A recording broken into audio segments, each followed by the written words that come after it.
ఏడ్చినా అరిచినా ఎవరో ఒకరు మరణిస్తారని అనడానికి సంకేతమా, లేక ఏదైనా కీడు జరుగుతున్నట్లు సంకేతమా? సైన్స్ టెక్నాలజీ పెరిగిపోతున్న ఈ రోజుల్లో కూడా మూఢనమ్మకాలను నమ్మేవారు చాలామంది ఉన్నారు.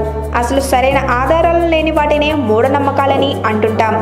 చాలాసార్లు వీటిని కొట్టిపారేసినా ఏదో ఒక సందర్భంలో వీటిని మళ్ళీ నమ్మక తప్పదు. నల్ల పిల్లి ఎదురైతే మంచిది కాదని కొందరు అంటుంటారు.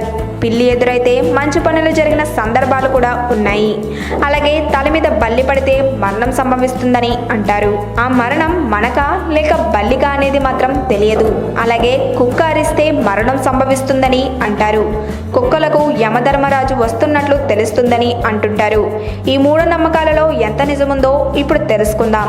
అయితే అంతకంటే ముందు ఇలాంటి మరిన్ని ఆసక్తికరమైన విషయాలను తెలుసుకోవాలంటే మా ఛానల్ని సబ్స్క్రైబ్ చేయడం మాత్రం మర్చిపోకండి. జంతువులలో కుక్కలకు ఎక్కువ విశ్వాసం ఉంటుంది. అలాగే మనిషికి బెస్ట్ ఫ్రెండ్ అని కూడా అంటుంటారు. కుక్కలు అరిస్తే పెద్దగా పట్టించుకొని మనుషులు అది ఏడిస్తే మాత్రం భయపడిపోతుంటారు. అదే వీధిలో కుక్క అయినా ఇంట్లో కుక్క అయినా భయపడటం మాత్రం ఖాయం. దీనికి ఏవైనా ఆధ్యాత్మిక కారణాలు, చారిత్రక సాక్ష్యాలు ఉన్నాయా అంటే అవి లేవు.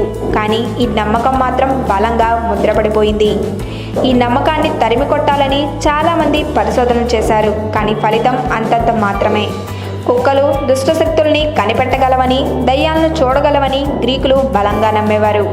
కుక్కలు ఏడిస్తే ఏదో చెడు జరుగుతుందని, ఎవరో చనిపోతారని అనుకోవడం కూడా వారి నుంచే మొదలైందని అంటారు. వాళ్ళు దేని ఆధారంగా ఆ నమ్మకాన్ని పెంచుకున్నారన్నది ఇప్పటి వరకు తెలియదు.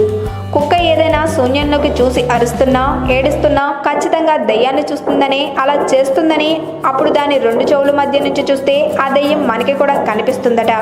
అది వింటుంటే కాస్త భయమేస్తుంది కదా. దీన్ని కొందరు కొట్టిపారేశారు, కానీ ఎంతోమంది నమ్మారు. దయ్యాల్ని సైతం చూడగలిగేంత శక్తి ఉన్న కుక్కలు చావును పసిగట్టడంలో వింతేముంది అనిపిస్తుంది కదా. అంటే కుక్కకు మనుషుల మరణం గురించి తెలియడం నిజమేనా? అయితే ఇది ఎంత మాత్రం కాదని అంటున్నారు శాస్త్రవేత్తలు. దెయ్యాల్ని చూడటం, మరణాన్ని పసిగట్టడం వంటివన్నీ మూఢనమ్మకాలే అంటున్నారు. కాకపోతే గాలిలో వచ్చే రసాయనిక మార్పులను బట్టి కుక్కలు చాలా తెలుసుకుంటాయట. చావుకు దగ్గరగా ఉన్న మనిషి ఆ చుట్టుపక్కల ఉంటే మార్పులకు లోనవుతున్న వర్షపు వాసన, గాలి ద్వారా వీటిని చేరితే దానిని బట్టి అవి పసిగట్టవచ్చుని తప్ప వాటికి అవి మరణాన్ని కనిపెట్టేయడం అనేవి అసాధ్యమని అంటున్నారు. పైగా ఎవరో మనిషి చనిపోతే అతడితో ఎలాంటి సంబంధం లేని కుక్క ఏడవడం అనేది ఒక అర్థం లేని నమ్మకం అంటున్నారు శాస్త్రవేత్తలు. అది ఏడవడానికి అనారోగ్యమో మరేదో కారణమై ఉండొచ్చు అనేది వారి వాదన. నిజమే కదా, ఎవరైనా చనిపోతే వారికి సంబంధించిన వాళ్ళు ఏడుస్తారు, కానీ ఎక్కడో ఎవరో ఎందుకు ఏడుస్తారు? పెంపుడు కుక్కలు ఏడ్చాయంటే ఒక అర్థం ఉంది, కానీ ఊళ్ళో ఎవరో చనిపోతే ఊరి చివర ఉండే కుక్క ఎందుకు ఏడుస్తుంది?